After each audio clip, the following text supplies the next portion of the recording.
ரொம்ப மகிழ்ச்சி உங்கள் எல்லாரையும் சந்தித்தது. ஏற்கனவே நம்ம அந்த சல்லியர்கள் படத்தோடைய விழாவில் தம்பி தயாரிப்பாளர் வந்திருந்தார். தம்பி அன்னைக்கு பேசும்பொழுது எப்படி பேசினாரோ அதே தான் இன்றைக்கும் பேசியிருக்காரு. உண்மையிலே மைக்கேல் என்கிட்ட அறிமுகப்படுத்தினது தேனப்பன் தான். ரொம்ப நல்ல கதை, வித்தியாசமான ஒரு கதை. அந்த பையன் இவ்வளோ அணித்தரமாக அழுத்தமாக பேசுறதுக்கு காரணம் கடினமாக உழைச்சிருக்காரு. அவருடைய ப்ராடக்ட் மேலே அவருக்கு ரொம்ப நம்பிக்கை இருக்கு. அதே மாதிரி சிவா ரொம்ப தங்கமான ஒரு ஆள். காசு இருக்கிறவன்லாம் நல்லவன்லாம் சொல்ல முடியாது. காசு இருக்குங்கிறதுக்காக அவனை நல்லவன்லாம் சொல்ல முடியாது. காசு தான் எல்லார்கிட்டையும் இருக்கு. காசு வச்சிருக்கவங்களாம் நல்லவன் கிடையாது இல்லை. ஆனால் இவனுக்கிட்ட காசு இருக்கு. ஆனால் அந்த காசு அவன் ஈஸியாலாம் சம்பாதிக்கல.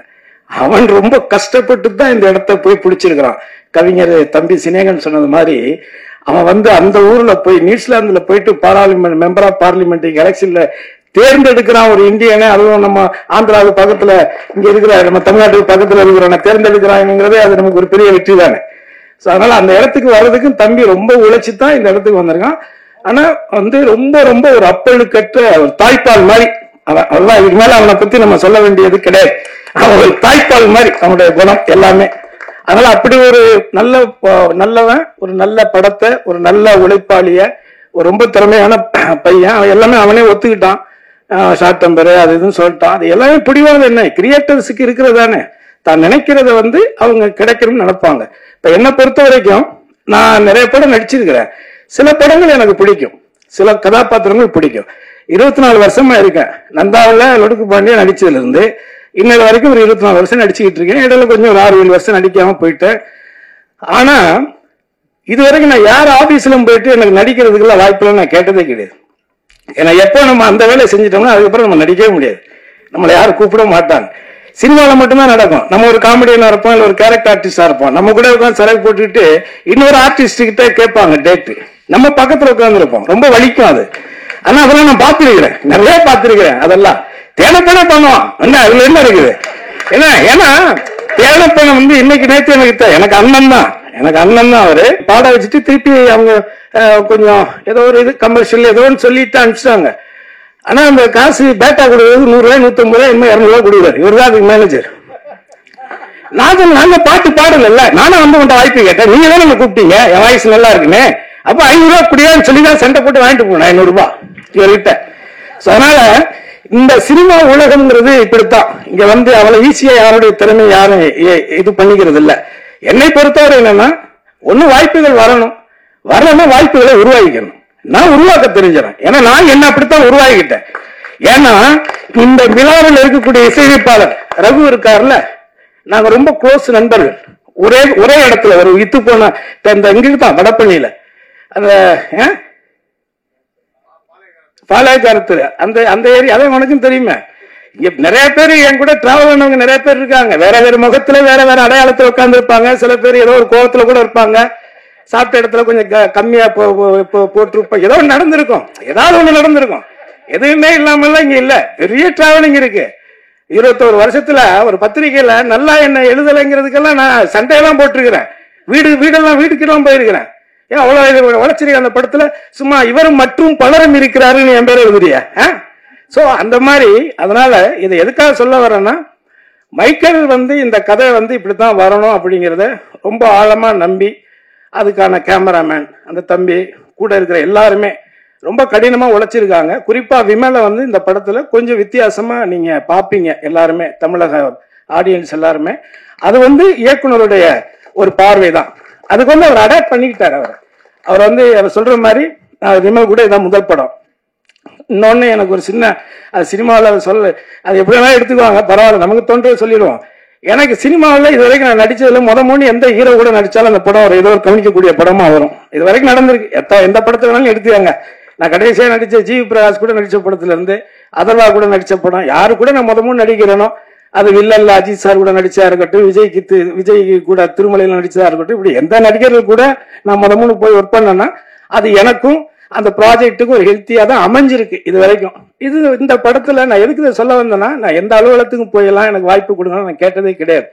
ஆனால் ஒரு கதை கேட்டுட்டு அந்த கேரக்டர் நான் நடிப்பேன்னு நான் அதுக்குள்ள நிறைய யோசிச்சு ஆசைப்பட்டுட்டு அந்த கதையை என் பையன்கிட்டையும் சொல்லி என் ஒய்ஃப் கிட்டையும் சொல்லி சூப்பரான ஒரு கேரக்டர் கிரேஸ். அது கிடைச்சதுன்னா ஒரு நடிகனா நம்ம செத்ததுக்கு அப்புறம் 4 படம் காட்டுவாங்கல்ல, அதுல ஒரு படமா இது இருக்கும் கிரேஸ் அப்படின்னு நான் என் ஒய்ஃபு கிட்ட என் பையன் கிட்டே நான் சொன்னேன்.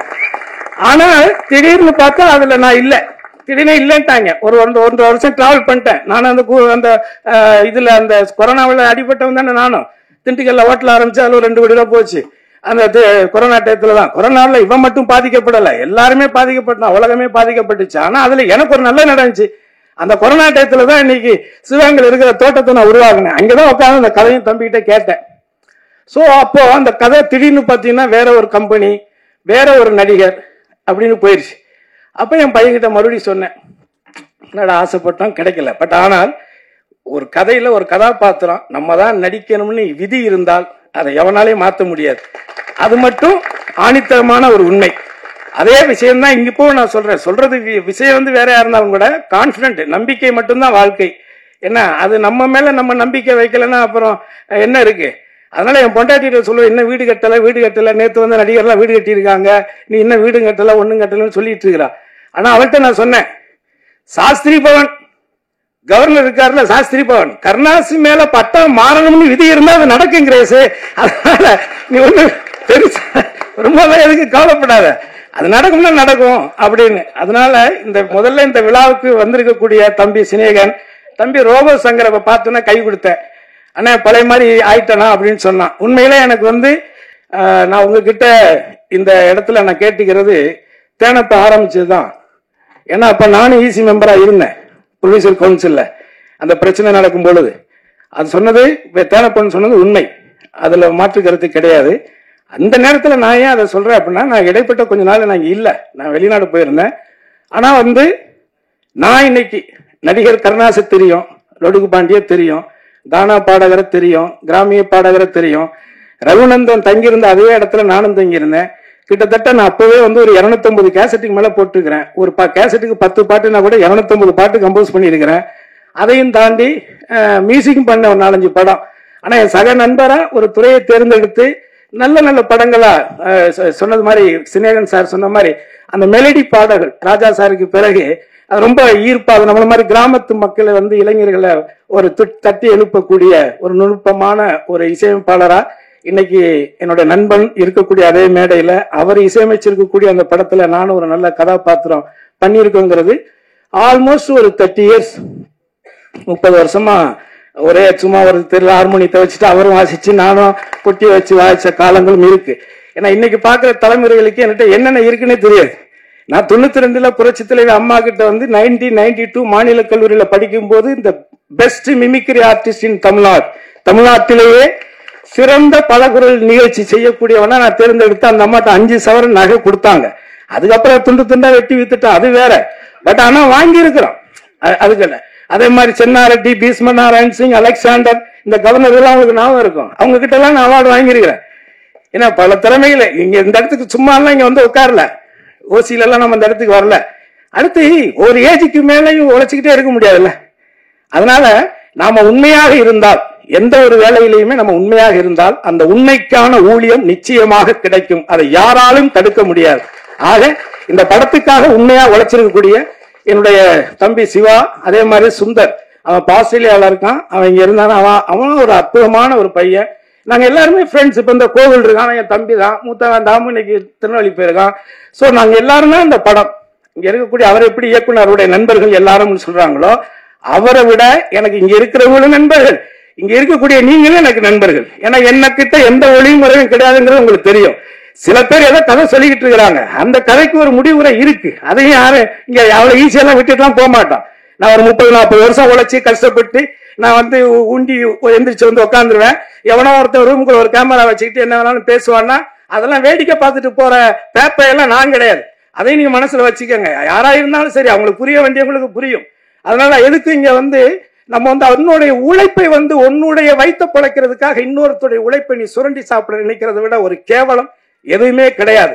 இது யார் ஒருத்தரும் செய்யறவங்கள நான் சொல்றேன், யார் இந்த தவறை செய்யறாங்களோ அவங்களுக்கு அது புரிஞ்சா போதும். ஆக இந்த 24 வருஷத்துல இந்த தமிழ் சினிமாவில் ஒரு பாடகரா இருந்த காலத்திலிருந்து ஆனந்த விகடன் பத்திரிகை உங்களுக்கு தெரியும். அந்த பத்திரிகையில நான் ஒரு பாப்பிசை பாடகனா இருக்கும் பொழுது ஆகஸ்ட் 15 அன்னைக்கு அட்டைப்படத்துல என் படத்தை போட்டாங்க. சும்மா இந்த இடத்துக்கு நான் வரல, அதுக்காக சொல்றேன். அதனால இங்க இருக்கக்கூடிய எல்லாருமே திறமையானவர்கள். இந்த திறமையாளர்கள் அத்தனை பேரும் சேர்ந்து ஒரு நல்ல படைப்பை உருவாக்கி இருக்காங்க. அதை உங்களுடைய பார்வைக்கு விரைவில் கொண்டுட்டு வருவாங்க.